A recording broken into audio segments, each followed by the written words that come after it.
I've changed my mind about how I'm going to start because I've been thinking about the earlier two presentations, so I feel obliged to share this. If you think about 2 weeks ago, there was a banking and finance review with the leading institutions from banking and finance industry from Australia came together with the government to talk about what banking and finance industry would look like over the next decade within Australia. And there was quite a significant spread in the Australian Financial Review on the outcomes of that conference and those workshops and all of the surveys of what was conducted across the industry. And the piece that relates to the discussion that we're having today and the talk was the fact, and it was wasn't really the main article, but I thought it was quite a profound one. When they surveyed all the big institutions, particularly the big four banks, and now bearing in mind these big four banks, I talked to the COO of ANZ a few weeks ago and they'll spend $50 million on an IT concept project.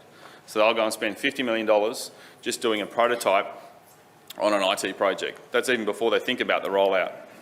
But these big four banks identified that the single biggest threat to their business and the single biggest change to their business over the next decade was technology.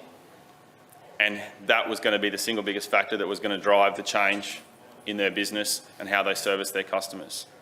So for me, for the waste industry, when we think about what we're doing and how we're working with our clients, if you think about the size of those banks and the amount of money that they're already spending in technology, yet their perception about the biggest threat and the biggest challenge that they face with engaging with their clients and what they do, and they still see it as other technology companies. So Facebook's, Google's, all those sorts of companies as being their threat in what they're doing. From Mandalay's perspective, we work with about 70 local governments and a bunch of private and corporate sectors across Australia and overseas in waste management. And when I relate to that project, if you think about the duration of time for that exercise, then what I'm here today to talk about is not so much the functionality of software, but the way in which it's being deployed to work within your organisation.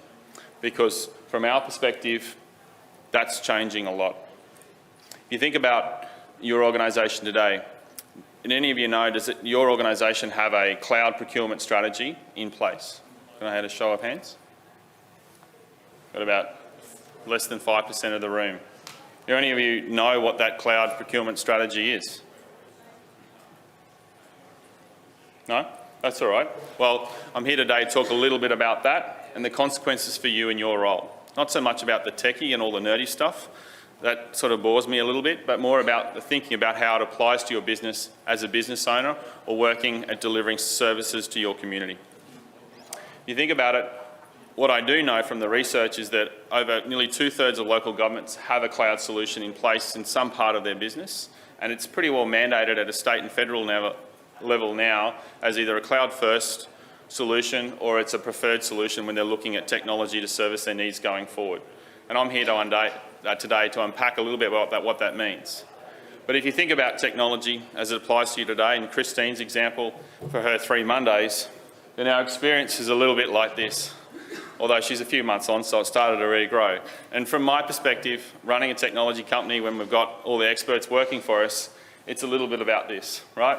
It's pull your hair out, tear your hair out type stuff. But why? So let's talk about that. So for me, when I look at what we do for our customers today, and when I think the good and the bad and where we need to be in the future, I look at the challenges of how we provide technology and how most of the industry experiences and procures technology in the waste sector. So first of all, I think it's a fairly high cost solution. So when I think about the cost of that app, of the $26,000 plus the $18,000 and change, I look at it overall and go, it's still 12 months of a bunch of people's lives, not necessarily explicitly, but that cost of that project is substantial. Now, I think the importance of that is high, but when you look at that, you still go, that's a fairly expensive exercise. The second thing is that leads to long implementation timeframes. And you go, well, why is that important? Well, why that's important? Because that app, as important as it is one piece, a small piece of the overall technology that's changing in the waste space for Brisbane City Council at that time. And so, whilst you've got your focus on that, the world is moving along with technology around every other piece of your business. So that focus or that implementation time, that's quite important. Second thing is that for lots of the technology, you have quite a high reliance on your internal capability and also their availability. So it's not just about having the resources, it's about having them available to you. The next component that I think that I see a lot of amongst even our clients is there's a maintenance of the currency of the software. So if you think about in your organisation and all the software products that you use across the space, how many of them are current at the version they stand today, and how many of them have the functionality applicable to your needs today? Equally, how many of the bits of software that you have to interact with daily are actually fit for purpose for your needs today? How many of your software is current for the reporting needs for your regulatory compliance that's coming in place in New South Wales? Probably most of you have to do an update or change or go back and do a lot of manual work and back to this project exercise to prepare yourself for those changes, and that there results in further cost. And lastly, as a result of that, before you get through anything else, you're like, well, I'm sick of this. So then thinking about how that data is integrated into other pieces of technology, that's then further effort and further time. Now, most of you in this room, you're in a decision-making role of some sort. So the more time you spend making decisions and actually assessing the impact of those decisions, that's a good quality use of your time. The more time you have to spend trying to work out what is the decision you need to make, or am I looking at the right information, or how do I get the right information, that's a poor use of your time. So for technology to do a good job or deliver the value for you, you need to be spending your time actually making decisions and looking at the impact of those, as opposed to trying to work out what you've got in the first place. So I've talked a little bit about those and I'll keep moving. So for me, the benefits of, I guess, the disadvantages of technologies that's deployed today is there's a lot about increases your time, increases the time, and it means you're working on the wrong things, and there's a cost to that, and it's much greater than just your own time. But it's changing, and if you talk to the guys in our office, they're very excited about it because there's solutions in place for that. But in all seriousness, the world and the technology world and how it services the consumer and how it services the business is changing rapidly, and that is very much approaching the waste industry. And what I'm here today is to talk about a little bit about thinking about when you're looking at the needs or the problems you've got to solve, what to think about in assessing the solutions you should be looking at. So what are the benefits of cloud technology? So as I said, it's not a functionality, it's a mechanism of the way that it's deployed, about the way that it interacts with you, the customer, but also the community as a whole, the industry, or a much wider set of stakeholders than just you as a customer. The first thing that we see is that there's a substantial reduction in what the industry would know as a total cost of ownership. So for Brisbane City Council with that app, their cost of ownership is not just the $5,000 they pay every year, but it's all the time they spent to get themselves to that point and all the human time that they spend working on maintaining that. That's actually the cost of ownership, right? And when you look at the real cost of that, you'd be surprised because often it's higher than what you realise. So if you're thinking about the business case around the investment in technology and the choices you make, you have to think about that, because that time for Christine and her team, as valuable as it is, could be spent doing other things. So as organisations, we need to start to assess the impact of that.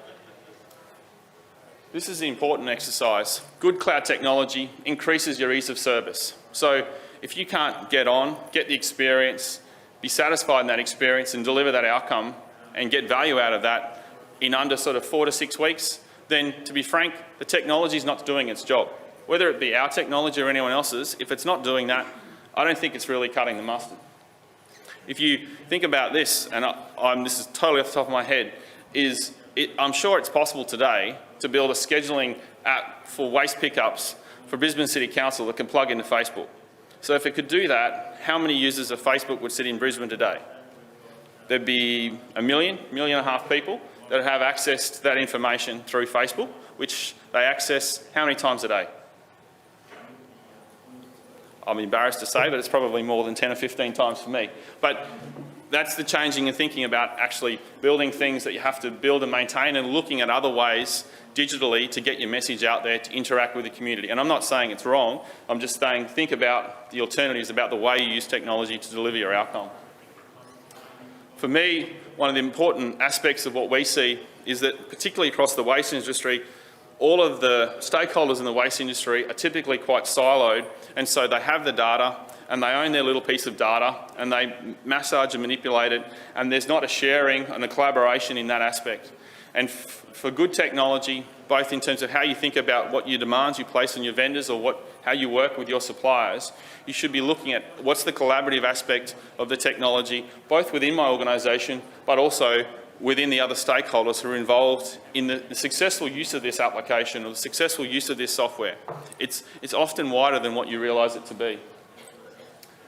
Integration becomes standard. So if the software and the technology is real-time and it's live and it's done in a way, then its ability to integrate through APIs or a languaging framework allows that data to come and flow and be shared with those other applications that allow you to make those other decisions. So what other areas of Brisbane City Council would like to know the information about the usage stats of that waste app that would inform better decisions for whatever they're working on?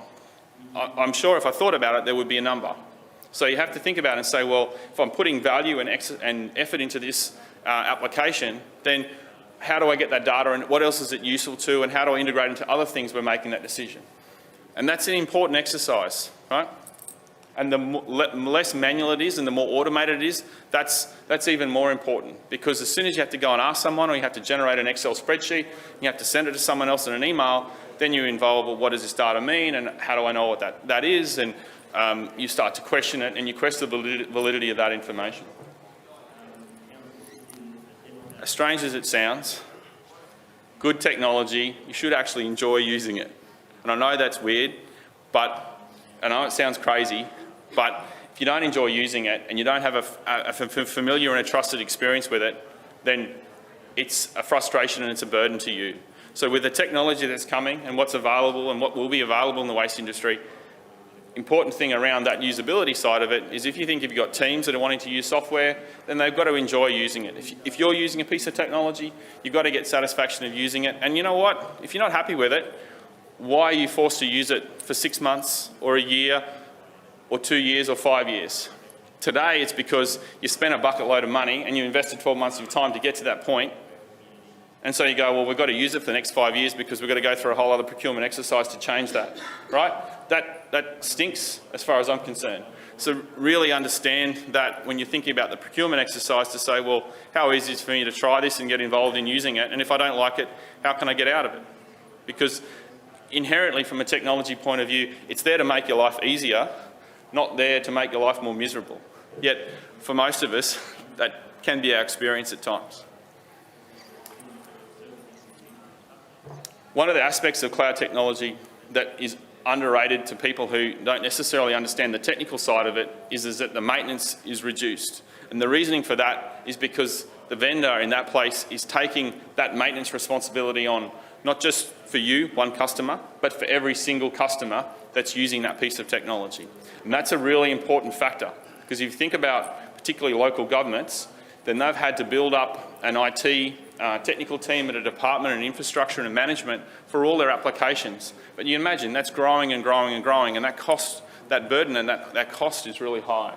So for good vendors of cloud technology and what they're doing, they're taking that cost away from their customers and allowing the consumption or the price point to be a lot more discreet and lower. So it allows you to get in and get value from that technology a lot faster. So for me, I guess the 4 points to take home from today, not sure I'm tracking on time, but the 4 points to take home from today is this. Very much, when you're thinking about the business, think about the relationship that you need to have with IT, and with procurement of good technology that supports your business, it's going to change that relationship, probably from an adversarial one, where you're constantly trying to struggle for resourcing and priority and approval, to a more of an enablement one. Software stays current, and this is a critical factor, because every day you have to spend a day of your week or a day of your month thinking about compliance or a regulatory issue that requires a change in your version and change in your software, then that's time that's taking away from your business. Ease of getting on board versus the ease of getting off. Really look at that, because every day you invest in technology, then that's a day that you could be choosing to do other things, and you really need to expect value and drive service from your technology. And last of all, look at the overall cost of it. So, I'm not going to go into the details of what you should look for in vendors, and because there's stacks of information and lots of technical stuff around that. But what I would say is this, is that I'm going to share a few case studies, and what I saw through a couple of the really good procurement exercises that we've been a part of is that the focus moves from functionality today to understanding about the maturity of what you're doing in your business, not just to meet your needs of today, but how is that vendor or how is that relationship going to provide for the needs I have a year, 2, 3 from now. You may not know what they are, but you need to see that those vendors are working to solve that problem. Because in this day and age with technologies, we talk about the rate of change and what Sarah said around the rate of technology adoption. Your needs in a business and an organisational level, and New South Wales EPA will inevitably change their requirements another few years from now, as they naturally will. The rate of change is going to continue to increase. So you have to be looking for technology partners that are going to be able to take you on that journey. A couple of quick case studies just to allow that to sink into your mind about how these things apply. Talk about a Shire of Kalamunda, northwest WA. This is just disparate ones from across our clients. So they needed a data capture system on their waste transfer facility, and they put in a weighbridge, and they went ahead to say, right, we need some weighbridge software, and we were the selected vendor. So they were looking at it as a deployed application, which in simple language is we install the software within their IT environment. But we got into the game of trying to schedule resourcing with their IT department, and that protracted out looking like a 4 to 6 month process, right? So when we actually changed that and said, well, why don't we take on that responsibility and just deliver you that outcome, then that project went from a 4 to 6 month project down to being live in less than half a day. Right? Now think about it. That means that they have 4 to 6 months worth time more capturing data, reporting that back through to council and also to the state authorities, and actually working on their business rather than trying to get themselves in the start position to go. Right? Now that is where good decisions or good understanding, not so much around the functionality, because the functionality doesn't change, but understanding about the solution that you need and what you're asking from the vendor, when you get that right or you really start to get clear on that, it makes a massive difference in the choices and the availability of what comes with that. If I look at the next one, which is a relationship with Brisbane City, when they went out, and this is for a non-waste business unit, then they'd been using an old system that they'd held in-house for many years, and they were looking to move to an overall solution that actually took them on a long-term partnership. And I said, for that procurement exercise, the thing that I found has been unique across all of the client experiences we've had over the last 5 years is the single biggest question they had for us was, tell us about your product roadmap for the next 5 years. So we can see your functionality of what you do today, but we want to understand that we know that this is an investment in what, not just today, but what we need a year from now, 2 years from 5 years from now. And we've made that big investment in the past, and then we've had to pay it off over a long period of time, but we want to understand how you're investing. And because we're doing it, we're deployed the solution in a way that allows us to maintain that currency, we're able to show them that roadmap and take them on that journey, and not just deliver value in the short term, but deliver value incrementally, month in, month out, as we change and evolve with their needs, right? So, and as I said, they've been unique, particularly from a government perspective, of actually asking us about what we're doing and what's our approach to their space and why and how we're going to be delivering value for them in the future. The last one is another one of our clients in Queensland, and I think this is an area that you'll be familiar with, particularly in New South Wales, is that this client of ours has a number of facilities and they have all the data out of that. But as their strategy evolves, they need to start to capture data from outside of the facilities that they control and influence today. So with this exercise, they supported the setup of a facility that was effectively run from a private entity, all right? But traditionally in the past, they'd get an Excel report every 4 weeks or every 8 weeks, and they'd have to then validate that information and try and match it in with their overall other data reporting to try and work out how their performance was going about their diversion from landfill and how they were tracking against that, and they report that through to council. And to be frank, that was always a source of contention and disagreement, both with their contractor and also with council. So in this exercise, by deploying a cloud-hosted solution, what we're able to do is actually give the council the ability to view and see the product data and the product setup without seeing any of the pricing information.